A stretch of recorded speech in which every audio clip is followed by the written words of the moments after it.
Welcome back, everybody. No, I haven't posted anything on the plane. Still haven't done anything on the plane. I have been busy doing other shop stuff, plus regular work stuff has been getting in the way. Sometime today, I am going to try and get to fitting up the wingtips. I need to trim the end of them so they sit flush where they're ultimately going to be. And then I need to drill some holes. So hopefully I'll get you some footage of that. That's as far as I can take it right now. I'm waiting on the hinge material to show up so that I can get those attached.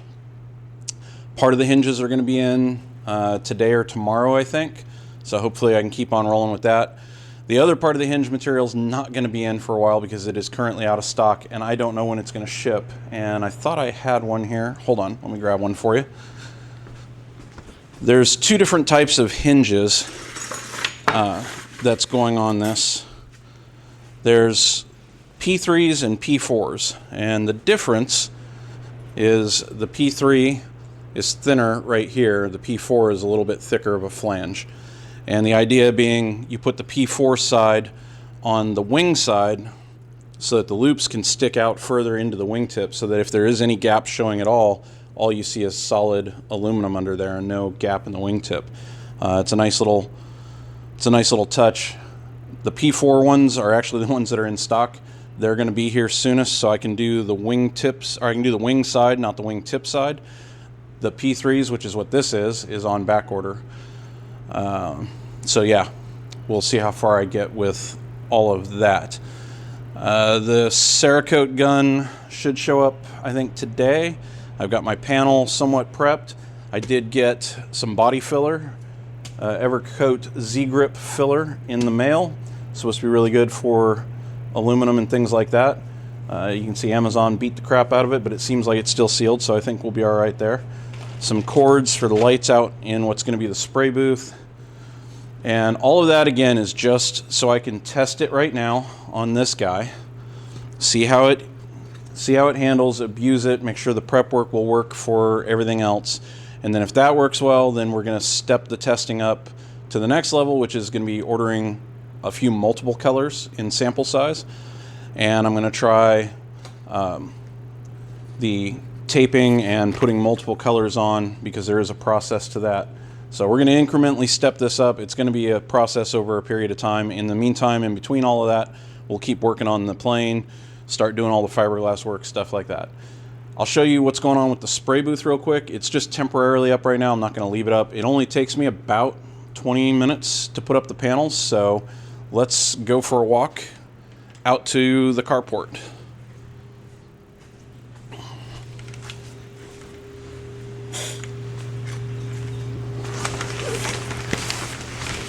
All right, so as you can see, the tent panels filled in the port nicely. They all zipper together. I've got those hangers up there as well as this PVC, which is just slipped together. It's not glued or anything.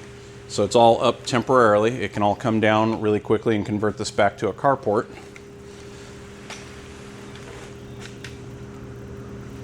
More importantly, I got the lights installed. I've got those cords I showed you on the bench to fix the spliced ones just to make them work for right now.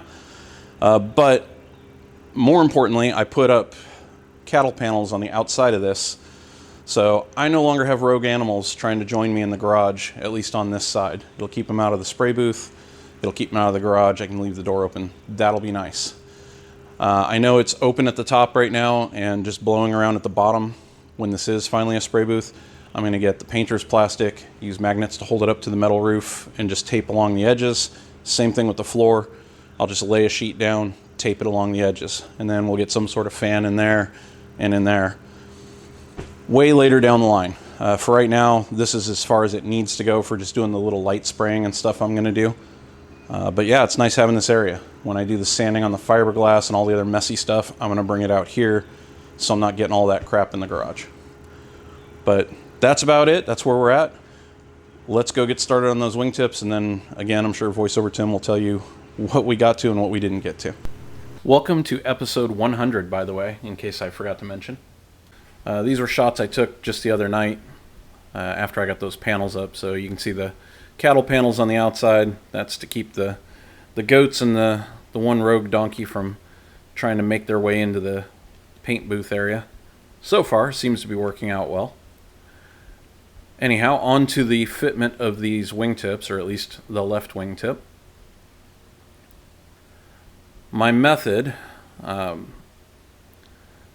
what you want to do is you need to get this thing seated up in there. There's a molded body line you're trying to get up against the wing skin line. So, in my case, kind of hard to tell, but the back of the wingtip, the trailing edge, is being pushed away by the aileron right now. So that whole back end needs to be trimmed to give you clearance with the aileron. Ultimately, you need to end up having a 1/4 inch gap in there. For right now, I'm just trying to get enough of a gap that I can get the rest of it seated. And here, you see I throw on the respirator and I break out the brand new cordless Dremel and I go to start cutting on this thing right after I got done telling you that I'm going to do the fiberglass work out in the paint booth area. Thankfully, I figured it out really quick when I saw the dust flying around, like, you know what? There's a better place to go do this. And that worked perfectly. The Dremel made short work of this. Definitely the go-to tool for that. So that one cut right there on the trailing edge was enough to let me seat this thing. And now I could start working on the actual flange. There you can actually see the molded line of the body flange there. And you want to try and get that line in as close as you can, but it's going to have to get sanded and trimmed. The way I decided to do this, and I'm sure there's plenty of different ways to do it, is I put the wingtip up in there, and then I took my fine point blue pen and just traced all along the edge of the wing skin to transfer a line onto the wing tip. Then when I take it off, the gap between the molded body line and where I drew my line is how far off I am. All I had to do then was just measure that gap with the calipers, make some reference marks on the edge that actually needs to be cut, get out the ruler and transfer it over.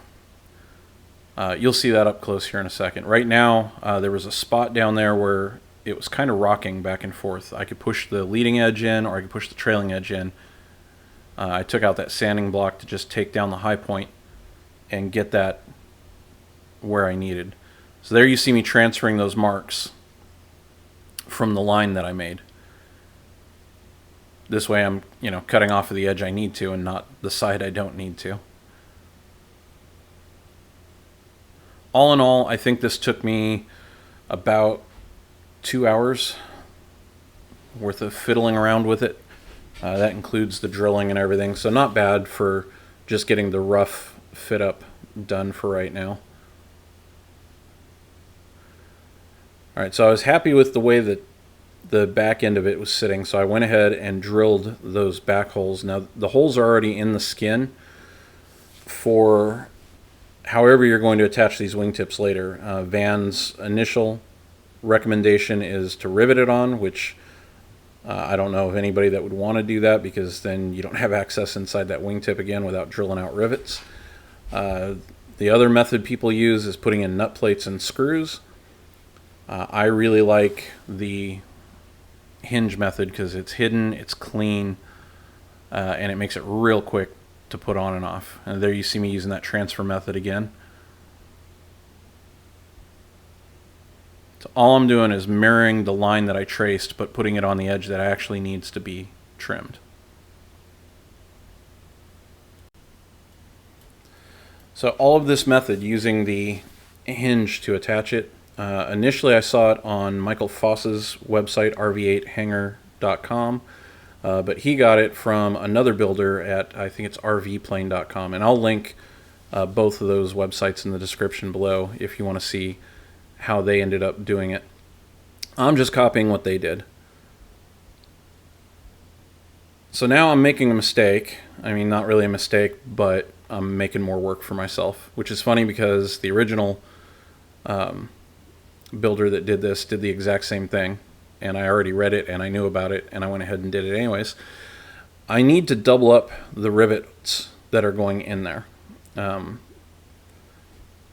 So the plan is going to be to add an extra rivet in between all of those so it matches what's on the end of the wing tip or the wing skin anyways, where it attaches to the rib, for more strength when I attach the hinge material. I'm going through and drilling out all of those holes right now that are already pre-existing, but here I've come back and you see I realized my mistake. I need to take the wingtip out so I can mark a straight line down the rivet holes. So I'm just using my edge marking tool and I'm making me a guideline. And now I need to go mark where all my extra rivets are going to go in between those. And I'm just going to use, I don't have a rivet fan, so I'm just going to use my calipers, measure the distance, and go halfway between and make a mark.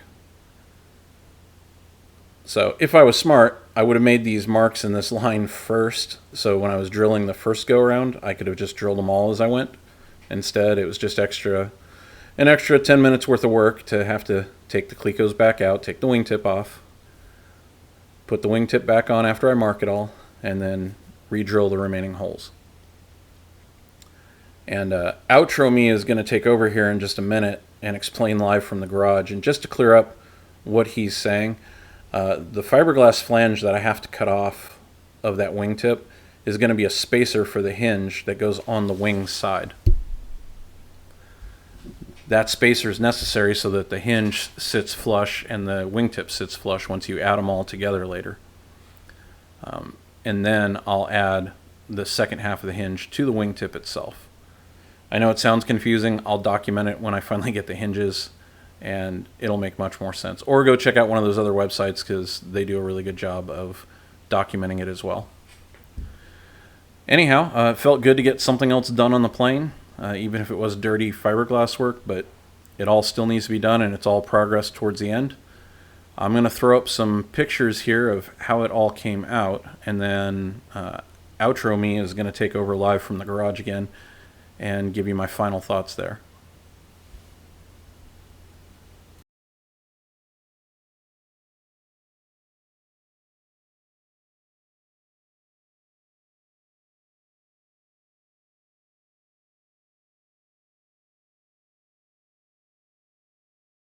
Okay, here's the outro.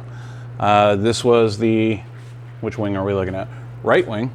No, left wing. I can't even keep them straight. I spun it around. Left wing, you can see that it is now all drilled up from the video and voiceover Tim telling you about what happened here. It is all fitted. I need to increase this gap. Let me show you what we got here. So this gap right along here between the aileron and the wingtip needs to be a 1/4 of an inch. You can see it's barely touching right here, and it's a little gap up here, plus the back edge trailing edge doesn't line up. I'm going to leave this alone for right now until I get the hinge installed. My thought process there is this thing's going to move in and out a little bit when I put the hinge on. I can fine tune it. I've got it adjusted right now so that the body line that's molded into this thing, which you really can't see on the camera, is up against the skin. That was what all that trimming was, and I'm sure, again, voiceover Tim told you that. I did not do as good of a job on the top side, which is visible, towards the leading edge. There's a little bit of a gap between that line, but I can fix that with some body filler later on. It's going to be just fine. So it is on there. It is straight. Right here, I wanted to show you, so here's that body line. It doesn't quite line up right. I left this small gap right here going around the hinge, and I'll open this up. So the 1/4 inch gap needs to extend from here all the way up, since this is all moving parts of the hinge and the aileron. So we'll have that 1/4 inch all the way across here. This I'm going to leave fairly close and tight. I'm just going to straighten that edge up so that's nice and clean, and that fills that gap in a little bit. On this side of it, I didn't do the same thing right here because I ended up trimming this whole edge just because the aileron's going to move up and down relative to that. So that needed to stay open right there. So that's going to stay open. Otherwise, it came out pretty good. It's really nice and secure. I can see why people add reinforcements, fiberglass reinforcements on the inside just to kind of stiffen that up a little. Now, the really fun part is I did all of that work drilling through all of this. When I take this off next to attach the hinges, I'm actually going to cut off this whole fiberglass flange that's on the wingtip. That's going to become a spacer for the hinge later on. But before I do that, I need to have the hinges so I can put this half on here, line up the two halves, make sure everything works the way I want it to work. All in all, not horribly bad. This edge that doesn't line up, this trailing edge, I guess that's a common thing. Mine is maybe 1/8 of an inch off. I can't tell if it goes straight or if it tapers. According to other people and Van's directions, you cut that off so it's flush later on and then glue this edge back together with epoxy resin and micro balloons. So there's going to be a fair amount of fiberglass work going on here because I have to trim that, make it all straight and flush, and yeah, so much fun. I'm very glad I got that spray booth area on the carport set up. It made it a whole lot nicer. It's not as dirty and fiberglass dust covered in here as it would have been without it. Anyhow, hope you enjoyed it. I've got regular work I need to go do, and sometime later on, I don't know, today or tomorrow, I'll try and get around to getting the other wingtip caught up to this one, and then we're just waiting on hinges to show up. So, hope you enjoyed it. If you got any questions, make sure you leave them down below. Go check out the podcast if you haven't, and I will see you all on the next one.